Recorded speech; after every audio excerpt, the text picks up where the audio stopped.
मुलुंडच्या MT Agarwal पालिका रुग्णालयातील असुविधांवरून काँग्रेस आक्रमक झाली आहे। कोट्यवधी रुपये खर्च करूनही रुग्णालयात प्रशिक्षित डॉक्टर आणि आवश्यक रुग्णालयीन कर्मचाऱ्यांचा अभाव असल्याने सामान्य रुग्णांना योग्य उपचार मिळत नसल्याचा आरोप काँग्रेस प्रवक्ते राकेश शेट्टी यांनी केलाय। या पार्श्वभूमीवर काँग्रेस आणि राष्ट्रवादी काँग्रेस शरद पवार गटाच्या कार्यकर्त्यांनी आज रुग्णालयात धडक दिली। यावेळी रुग्णालयाचे डीन राजू सिंग राठोड यांच्या हातात टाळे आणि साखळी देत 15 दिवसांच्या आत कर्मचाऱ्यांची नियुक्ती न झाल्यास रुग्णालयाच्या मुख्य प्रवेशद्वाराला टाळे ठोकण्याचा इशारा देण्यात आलाय। निवडणुकांच्या पार्श्वभूमीवर सत्ताधारी पक्षाकडून घाईघाईत रुग्णालयाचं उद्घाटन करण्यात आलं आणि त्याचा फटका आता उपनगरातील नागरिकांना बसत असल्याचा आरोपही राकेश शेट्टी यांनी केला आहे। 470 कोटी खर्चानंतर ही आज 9 महिना झालेला आहे।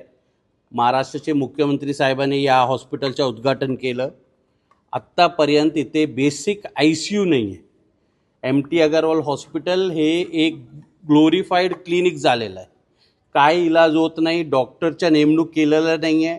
म्हणून आज आम्ही काँग्रेसतर्फे इथे एक निवेदन द्यायला आलो आणि इथे जे डीन आहे यांना आम्ही एक कुलूप आणि चेन दिलेला आहे आणि त्याला 15 दिवसाचे अल्टिमेटम दिलं आहे की 15 दिवसात तुम्ही डॉक्टरचे नेमणूक करा, अन्यथा आम्ही मोठे आंदोलन पण करू आणि जे कुलूप दिलेलं आहे हे मेन गेटला लावू।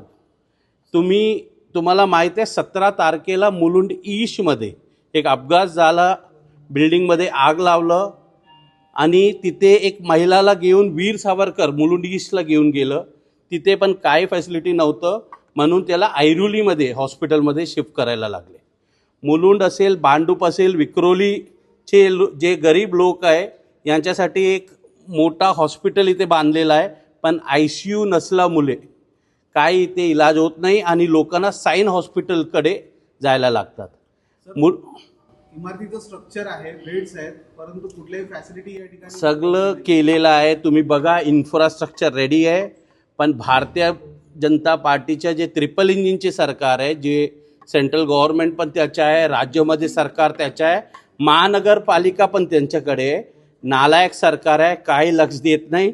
त्याला एक माहीत आहे इलेक्शन कसा जिंकायचा। इलेक्शन जिंकलं म्हणून लोकांच्या समस्याचे निवारण झालं नाही। इलेक्शन नंतर तुमच्या जबाबदारी वाढतोय। लवकरात लवकर इथे 5 ते 10 जे डॉक्टर्स आहे त्याच्या नेमणूक करा आणि ICU सुरू करा असे मागणी आहे माझी। 15 दिवसात काँग्रेस आणि NCPचे पण इथे जिल्हाध्यक्ष आलेले आहे, अमित पाटीलजी।